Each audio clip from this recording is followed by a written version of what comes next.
आज का कहानी बहुत ही रोचक है। माता पिता की सेवा। एक गांव के पनघट पर चार औरतें पानी भरने आई। पानी भरते भरते वे एक दूसरे से बातें करने लगी। चारों के एक एक पुत्र थे।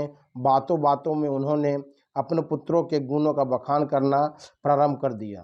पहली औरत बोली, मेरा पुत्र बहुत सुरीली आवाज़ें में सुरीली बांसुरी बजाता है। जो भी उसकी बांसुरी सुनता है मंत्र मुग्ध हो जाता है। मैं ऐसा गुणवान पुत्र पाकर बहुत प्रसन्न हूँ। दूसरी औरत बोली, मेरा पुत्र बहुत बड़ा पहलवान है। इस गांव में ही नहीं बल्कि दूर दूर के गांव में उसकी बहादुरी का डंका बजता है। ऐसा गुणवान पुत्र भगवान सबको दे।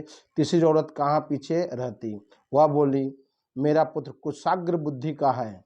उससे अधिक बुद्धिमान इस पूरे गांव में नहीं है। लोग अपनी समस्याएं लेकर उसके पास आते हैं। मैं ऐसा पुत्र पाकर धन्य हो गई।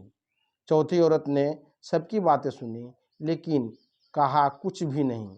इस पर वे औरतें उससे कहने लगी, बहन तुम भी तो कुछ कहो ना। तुम्हारे पुत्र में क्या गुण है? कोई न कोई गुण तो उसमें अवश्य होगा। वह औरत बोली, क्या कहूँ बहनों, मेरे पुत्र में तुम्हारे पुत्रों की तरह कोई गुण नहीं है। उसकी बात सुनकर तीनों औरतों ने गर्व से अपना सिर उठा लिया। कुछ देर में सबने पानी भर लिया और वापस जाने के लिए अपना अपना घड़ा उठाने लगी। उसी समय पहली औरत का पुत्र हाथ में बांसुरी लिए वहाँ से गुजरा। उसने देखा कि उसकी माँ पानी से भरा घड़ा नहीं उठा पा रही है, किंतु वह यह अनदेखा कर बांसुरी बजाते हुए वहाँ से चला गया। दूसरी औरत का पहलवान पुत्र कुछ ही दूरी पर मुद्दर घुमा रहा था। उसकी माँ कुएं से घड़ा उठाकर जैसे ही उतरी उसका पैर फिसल गया।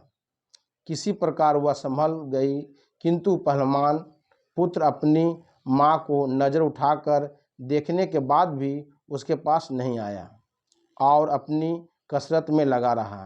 तीसरी औरत का पुत्र भी वहाँ से किताबें पढ़ते हुए निकला।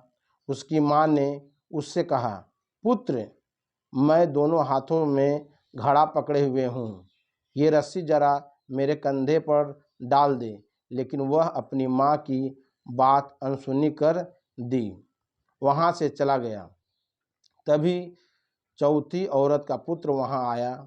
अपनी माँ के सिर पर घड़ा देख वह उसके पास गया और उसके सिर से घड़ा उतारकर अपने सिर पर रख कर चलने लगा।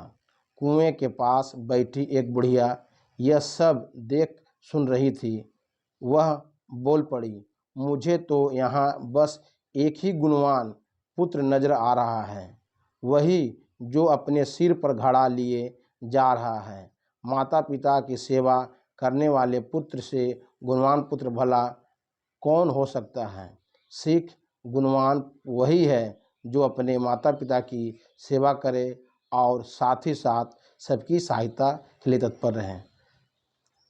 यह कहानी आप लोग को कैसा लगा, इसके बारे में आप कमेंट करें।